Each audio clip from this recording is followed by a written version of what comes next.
রাত পোহালেই উত্তরবঙ্গ সহ রাজ্যের 16টি জেলায় ভোট। তার আগে বাড়ি ফিরতে শুরু করেছেন বিভিন্ন জায়গায় ছড়িয়ে ছিটিয়ে থাকা শ্রমিকরা। আর ভোট না দিলে যদি নাম কাটা যায় সেই আতঙ্কই কার্যত এখন তাড়া করে বেড়াচ্ছে। তারই প্রতিফলন ঘটল মালদা টাউন স্টেশনে। বিজেপি শাসিত রাজ্যে বাংলার পরিযায়ী শ্রমিকদের ওপরে অত্যাচারের অভিযোগ উঠেছে আগেই। সেই প্রসঙ্গ টেনে আবারও বিস্ফোরক তৃণমূল সুপ্রিমো মমতা বন্দ্যোপাধ্যায়। তিনি বলেন, ভিন রাজ্য থেকে আগত শ্রমিকদের গীতা বা কোরআন ছুঁয়ে বিজেপিকে ভোট দেওয়ার প্রতিজ্ঞা করিয়ে নিচ্ছে।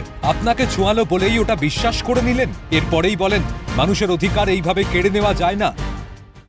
যারা বিভিন্ন রাজ্য থেকে আসছে তাদের গীতাতে সই করিয়ে নিচ্ছে, গীতাতে ছুঁয়ে নিচ্ছে, কোরআনে ছুঁয়ে নিচ্ছে, নিয়ে বলছে বিজেপিকে ভোট দিতে হবে। আমি তাদের বলবো, আর ওখানে যেতে হবে না, এখানে থাকুন, কাজ করুন, এখানে কাজের অনেক সুযোগ সুবিধা আছে। আপনাকে ছোঁয়ালো বলেই আপনি ওটা বিশ্বাস করে নিলেন। মসজিদে গিয়ে যান, আল্লাহ তাআলার কাছে দোয়া মেঙে এসে বিজেপির বিরুদ্ধে, বিজেপিকে ভোট দেবেন না, তৃণমূলকে ভোট দেবেন। যাদের গীতা ছোঁয়াচ্ছে তাদের বলুন শিব মন্দিরে যাবে, নয় মায়ের কাছে যাবে, গিয়ে বলবে, মা গো ক্ষমা করে দিও, আমাকে জোর করে সই করিয়ে নিলে হয় না, জোর করে ছুঁয়ে নিলে হয় না। মানুষের অধিকার এভাবে কাড়া যায় না। আপনার পরিবার পরিজন সবাই এখানে থাকে। একই সুর শোনা গেল তৃণমূলের রাজ্য সাধারণ সম্পাদক কুণাল ঘোষের গলাতেও। তিনি বলেন, করোনা অতিমারির সময় চরম বিপদে পড়েছিল পরিযায়ী শ্রমিকরা। তখন বিজেপি নেতাদের দেখা পাওয়া যায়নি। তাদের উদ্ধারে উদ্যোগী হয়েছে মমতা বন্দ্যোপাধ্যায় সরকার। আর এখন ভোটের সময় তাদের কর্তৃপক্ষকে দিয়ে চাপ দিয়ে বিভিন্ন শর্তে বাড়ি ফেরার সুযোগ করে দেওয়া হচ্ছে।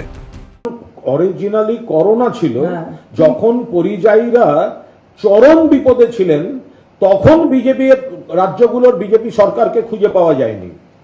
তখন সেখানে হাহাকার করেছেন। এখান থেকে মমতা বন্দ্যোপাধ্যায় সরকারকে উদ্যোগ নিতে হয়েছে, হেল্প ডেস্ক খুলতে হয়েছে।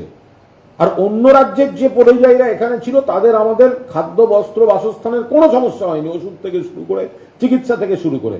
আমাদের পরিযায়ী যারা ছিল তারা তখন বিজেপির শাসিত রাজ্যগুলোতে নির্যাতিত হয়েছে।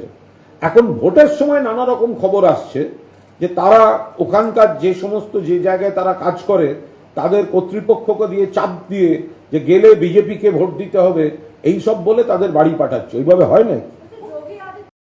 এদিকে শিক্ষামন্ত্রী ব্রাত্য বসু বলেন, বিজেপি শাসিত রাজ্যে যারা হয়রানির শিকার হয়েছেন তাদের বৃহদাংশই আসছেন বাংলার গণতন্ত্রকে রক্ষা করতে। আমার তো মনে হয় তারা বাংলাকে রক্ষা করতে আসছেন। যে পরিযায়ী শ্রমিক হিসেবে বাইরে তারা যে নির্যাতন এবং হয়রানির শিকার হয়েছেন, আমার মনে হয় তাদের বৃহদাংশই আসছেন মমতাদি এবং গণতন্ত্রকে রক্ষা করার জন্য। যদিও অভিযোগ উড়িয়ে বিজেপির রাজ্য সভাপতি শ্রমিক ভট্টাচার্যের দাবি, ভারতবর্ষের বিভিন্ন জায়গা থেকে ব্যবস্থা নেওয়া হচ্ছে। ওব্রায়েনকে একটু জানিয়ে দেবেন আমাদের পক্ষ থেকে, শুধু সুরাট থেকে নয়, ভারতবর্ষের বিভিন্ন জায়গা থেকে ব্যবস্থা নেবেন। তবে কি এই পরিযায়ী শ্রমিকরাই তুরুপের তাস? রাজনীতির সঙ্গে যাদের কোনো লেনাদেনা নেই তারাই রাজনৈতিক বেড়াজালে বন্দী। সেই জাল ছিঁড়ে কি বেরিয়ে আসতে পারবে এই খেটে খাওয়া মানুষগুলো? থাকলো সেই প্রশ্নটাই। ক্যালকাটা নিউজ।